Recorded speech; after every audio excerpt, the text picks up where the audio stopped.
இப்போ வந்து எந்த ஹேபிட்டாக இருந்தாலும் சரி, எந்த ஹேபிட்டாக இருந்தாலும் அது நம்மளை வந்து பந்தப்படுத்தி ஒரு ஒரு சூழ்நிலை டைம் வரும்பொழுது ஒரு இன்டியூஸ்மெண்ட் நமக்கு கொடுக்குது.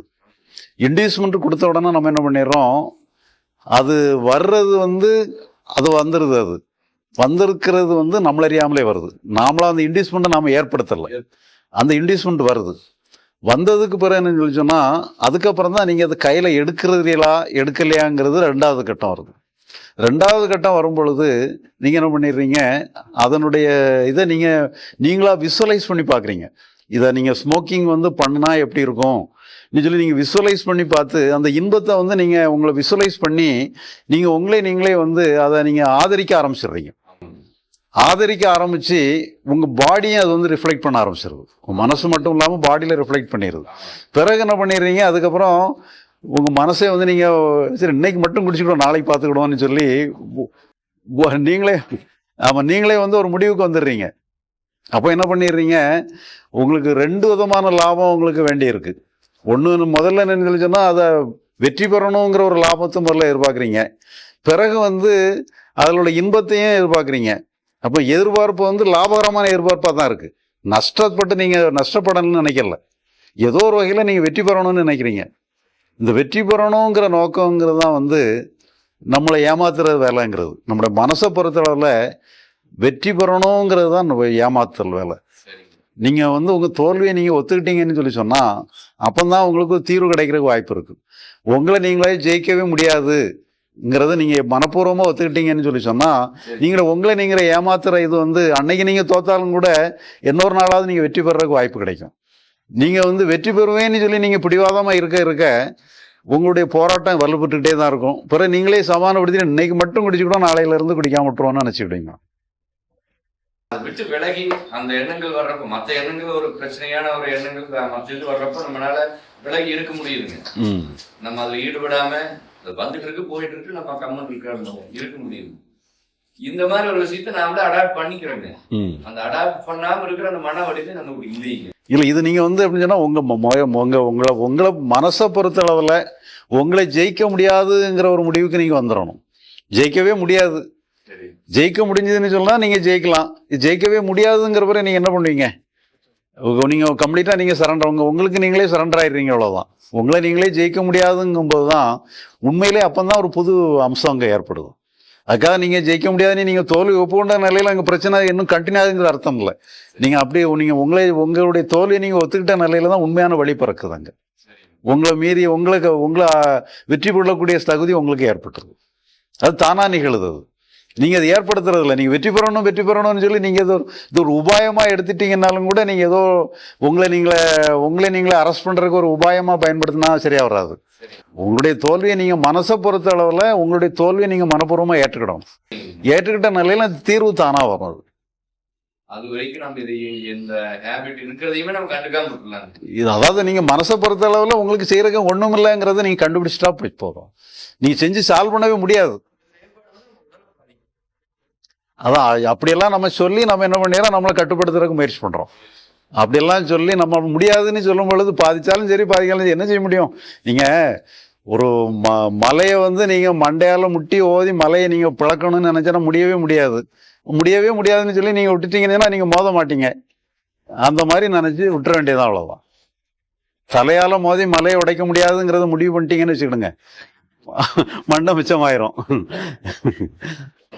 தானாகவே அது விளைவிக்கும், நிச்சயமா விளையிடும். மனப்பயிற்சியில் எதுவுமே வேண்டாம், ஒன்றும் வேண்டாம். நீங்கள் அப்படி பண்ணீங்கன்னு சொன்னால் ஆமாம் லயப்படுத்தினீங்கன்னா கொஞ்ச நேரம் அந்த லயம் இருக்கிற வரைக்கும் இந்த கீ கொடுத்துற பொம்மையில் கீ இருக்கிற வரைக்கும் அந்த பொம்மை ஆடிக்கிட்டே இருக்கும். கீ விட்ட உடனே பழையபடி வந்துடும். அதே மாதிரி நீங்கள் அதிலேருந்து விலகி இருக்கிற வரைக்கும் கொஞ்ச நேரம் வரைக்கும் உங்களுக்கு லாபம் இருக்கிற மாதிரி தெரியும், கண்ட்ரோலாக இருக்கும். ஒரு 2 நாள் சிகரெட்டு குடிக்காமல் இருப்பீங்க. 3 நாளாவது நாள் வந்து எத்தனை சிகரெட்டு விட்டீங்களோ அதையும் சேர்த்து சரி நான் 2 நாள் 2 சிகரெட்டை விட்டுட்டேன், அதனால இன்னைக்கு கூட 2 சிகரெட்டு சேர்த்து சாப்பிட்ருவீங்க. அந்த மாதிரி ஆயிரும். மன வலிமை இல்லாதனாலதான் இது மாதிரி நடக்குது. அப்போ அவங்களுக்கு வந்து மன வலிமை வேணும்னா ஆமா, மன வலிமைங்கிறதே கிடையாது. மன வலிமையை எடுத்துக்கிட்டதான் பிரச்சனையே. அதனால் இங்கே வந்து மனம் வந்து வலிமையானது இல்லைன்னுட்டு நம்ம முடிவு பண்ணி மனதை சரி பண்ணவே முடியாது, மனதை உபயோகித்து மனசை சரி பண்ணவே முடியாதுங்கிற தீர்மானத்துக்கு வந்தாச்சுன்னு சொன்னால் மனசை பொறுத்த அளவில் உங்களுக்கு சரணாகதி தான், தோல்வி தான். தோல்வி ஒத்துக்கிடணும். ஒருத்தனை வந்து ஒரு அரசனை வந்து அவனுடைய படைகளெல்லாம் இழந்துட்டான், ஆயுதங்களே இழந்துட்டான், அதுக்கப்புறம் வீரவசனம் பேச முடியுமா? ஒன்னே வெட்டி கொல்லாம விட மாட்டேன்னு சொல்லி ஏதோ சொல்ல முடியாது. அதெல்லாம் வேஸ்ட்டு. எல்லாம் முடிஞ்சு வச்சு, படையை இழந்து வச்சு, ஆயுதங்கள் போயிட்டு அந்த நேரம் அந்த மாதிரி தான். அந்த மாதிரி நம்மளை எதிர்த்து ஜெயிக்கவே முடியாதுங்கிற முடிவு வந்துடும். நம்ம ஸ்மோக்கிங் எக்ஸ்பீரியன்ஸ் சொல்லியிருக்கீங்க. சரி, நண்பர் ஒருத்தருக்கு சொல்லிட்டுங்களா? ஸ்மோக்கிங்னா ஸ்ட்ரெயின் ஸ்மோக்கர், அவர் 10 வருஷமா ஜெயிக்க முடியாது. அது இந்த வாலியை எதிர்த்து போராடுற கதை கேட்டிருப்பீங்களா? வாலியை எதிர்த்து போராடணும்னு சொன்னால் நம்முடைய பலத்தில் பாதி வாலிக்கு போய் சேர்ந்துடும். அப்போ அதை ஜெயிக்கிறதுக்கு வாய்ப்பே இல்லை. இது வந்து வலிமை கிடையாது, அண்டர்ஸ்டாண்டிங் தான். இது நம்ம வந்து புரிஞ்சுக்கிட்டோம்னு சொன்னால் நம்ம இயலாமே புரிஞ்சுக்கிடுறது தான். இது வந்து வலிமைன்னு சொல்ல முடியாது, இயலாமே புரிஞ்சுக்கிடுறது தான். இப்போ நம்ம வந்து நம்ம முதுகை பார்க்கணுன்னு முயற்சி பண்ணுறோன்னு வச்சுக்கிடுங்க. முதுகை பார்க்கறதுக்கு கொஞ்சம் இப்படி திரும்பி பார்த்துடலான்னு பார்க்கலாம், இப்படி திரும்பி பார்க்கலாம். நம்ம எத்தனை தடவை சுற்றினாலும் பார்க்கவே முடியாது. முயற்சி பண்ணி பார்க்கலாம், பார்த்துட்டு முடியாதுன்னு சொன்னால் அதை ஒத்துக்கிடணும். நாம முடியவே முடியாதுன்னு ஒத்துக்கிட்டான்னு சொன்னால் உட்காந்துரும். முயற்சி தேவையில்லை அது. அந்த மாதிரி நாம் வந்து முடியாததை முடியாதுன்னு ஒத்துக்கிடணும். ஒத்துக்கிட்டோங்கிற நிலையில் வந்து வேற ஒரு பரிமாணம் செயல்பட ஆரம்பிச்சு. மனதை கடந்த பரிமாணம் அப்போ தான் உண்மையிலே செயல்படும். உண்மையிலே என்னன்னு சொன்னால் மனதினுடைய பலவீனத்தினால தான் இதெல்லாம் நிகழுது. அந்த பலவீனம் வந்து போயிடுது. வேற ஒரு பரிமாணத்தில் மனசு வந்து தன்னை ஒரு, அதாவது என்னன்னு சொன்னால் இதை மனம் புத்தி சித்தம் அகங்காரம்னு மனசை வந்து 4 கூறாக பிரிப்பாங்க. இப்போ நான் வந்து மனசு வந்து மொத்தமாக மனம்னு சொல்கிறோம். ஆனால் மனம் புத்தி சித்தங்கிற ஒரு 4 கூறாக பிரிக்கும் பொழுது இந்த மனங்கிறது சலனப்படுறத மனசுன்னு சொல்லுவாங்க. ஒரு ஒரு தீர்மானமாக எடுக்கிறத வந்து புத்தின்னு சொல்லுவாங்க. அந்த புத்தி வந்து உங்களுக்கு பலம் பெற ஆரம்பிச்சிடும். அதாவது இந்த மனம் இந்த சபலம் போயிடுற நிலையில் இந்த தீர்மான அம்சம் வந்து பலம் பெற ஆரம்பிச்சிடும். அது நேச்சுரலாக வரும்.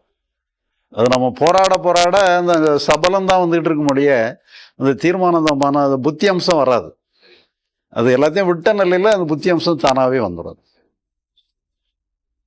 அதை வரவழைக்க முயற்சி பண்ணி வரவழைக்க முடியாது. இப்போ நம்மளுக்கு ஒரு எண்ணங்கள் வருதுங்க, இந்த சூழ்நிலைக்கு நம்ம இந்த மாதிரி நடந்துக்கணும் அப்படின்னு சொல்லி ஒரு செயல்பாட்டில் ஈடுபடுறோம் இல்லையா? நம்மளுக்கு பிடித்தமான வெளிப்புற செயலுக்கு தேவையான ஒரு எண்ணம் வந்துருச்சு ஐயா, அதை நம்ம செயல்படுத்தணும்னு இறங்குறோங்க. அப்ப அது செயலா இப்போ ஒரு 2-3 நாள் அது நடந்துட்டு இருக்கக்கூடிய ஒரு சம்பவங்க. அப்ப வந்து நம்மளோட உள்ள மனசுல முழு ஈடுபாட்டோட தான் நம்ம ஈடுபடுறோங்க. அதுல உள்நிலையில நம்மளுடைய இது என்னங்க, அதனுடைய பதிவுகள் நம்ம பெரியதோடையே வச்சுக்கிறோங்களா, வெளி சூழ்நிலைக்கு தேவைன்னு சொல்லி அந்த செயலை செய்யறாங்க.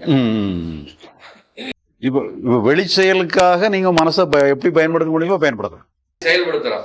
அப்ப நம்ம மனசுல அதை வந்து அது ஒரு விருப்பத்தோடயே அதை நம்ம இருக்கிறது சரி இல்லை, விருப்பத்தோட செயல்படணும். விருப்பத்தோட செயல், அதாவது எப்படின்னு சொன்னா நீங்க மனசை வந்து வெளி செயலுக்காக நீங்க டியூன் பண்ணிக்கிடலாம். செயல்படணும், முடியும். ஆமா. அதான் விருப்பத்தோட முழு ஈடுபாட்டோட செய்யணும். ஆமா. அப்ப நம்ம உள் மனசுல ஏற்படக்கூடிய எண்ணங்களை அப்ப வந்து அதுக்கு ஆமா நம்ம உள் மனசுல ஆமா. இது ஏற்படுறது வந்து ரிஃப்ளெக்ஷன் வருது பாத்தீங்களா, அந்த ரியாக்ஷன் மாதிரி வர்றத நம்ம கவலைப்பட வேண்டிய அவசியம் இல்லை. ஆமா.